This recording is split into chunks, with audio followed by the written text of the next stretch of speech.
She is a Division I athlete. We're gonna get comfortable discussing the uncomfortable. She owns her own business. I've been in business 20 years. She's a constant public speaker. Because it really is BS. And she's just kind of badass. Join me in a warm welcome for Risha Grant. The next 30 minutes are not going to suck.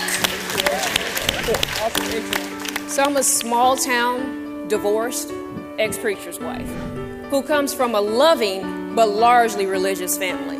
I also happen to be a bisexual black woman, a serial entrepreneur, and a Catholic middle school basketball coach who runs a diversity consulting and communications firm in one of the reddest states in the nation. I am diversity personified. But so are you. So what does diversity really mean? I feel like diversity and inclusion has become really convoluted. I look at it in the most simplistic way possible, which is humanity and competitive advantage. When I think about humanity, I think about grace. I think about understanding, acceptance.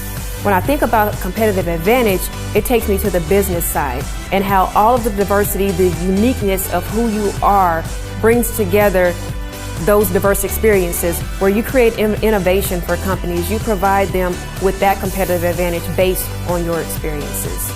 We have to get back to what it is, and that's people.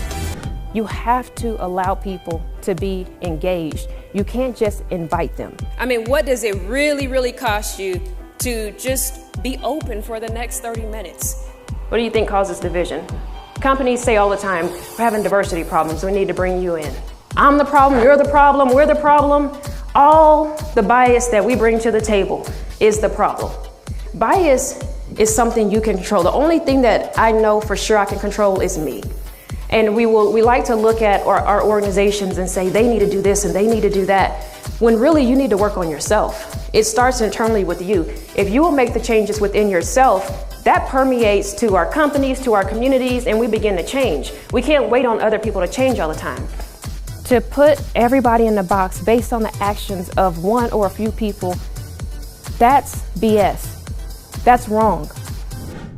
Now let me take you back to 8th grade science for just a second. A synapse is how our brain communicates between brain cells, usually in one direction. That's how I feel we treat our bias. We think about people in one direction, which is usually negative. So I came up with a term called bias synapse, which is a play on the word she said, because it really is BS. Diversity is usually presented as this huge, complicated concept. I just don't see it that way. What I've learned is companies don't have diversity problems. They have people problems. I solve people problems. Permission Granted provides a 3-step process. The process teaches you to identify, own, and move through your BS. Additionally, it just gives you permission to feel how you want to feel. And what happens with our unconscious bias, and let me give you my definition for that because it's a little different. It's an unrecognizable part of our upbringing. This happens from the people that we love and the people that we care about that raised us or have been a part of our lives.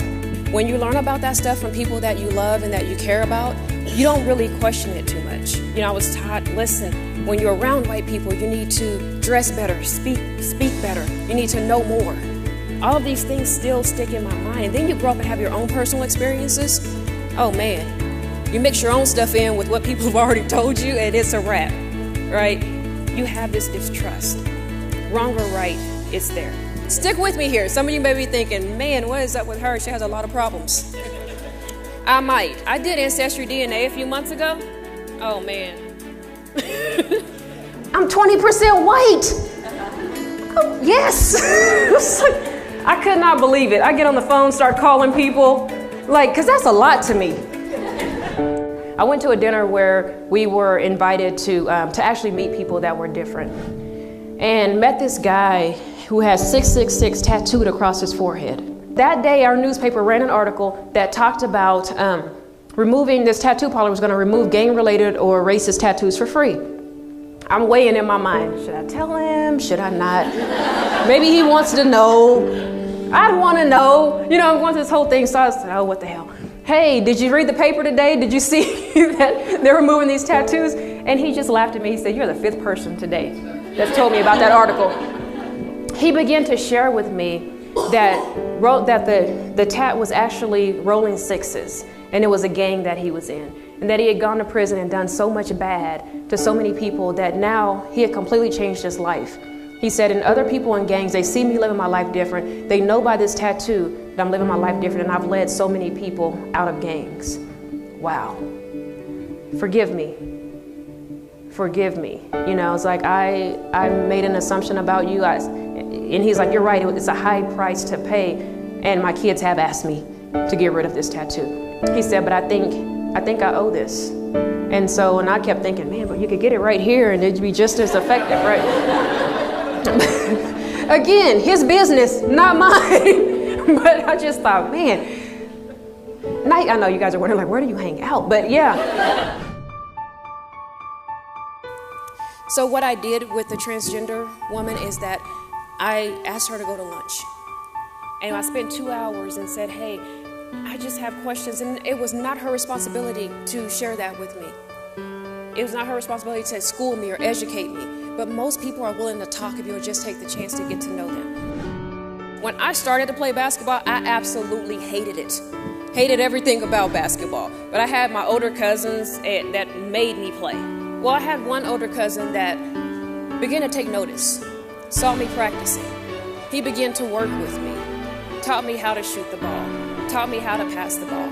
But when they would try to come and guard me, he would block them. He would allow me to shoot the ball. He would allow me to touch the ball. Unlike my other cousins who would just say, no, pass it back, hurry up, pass the ball back.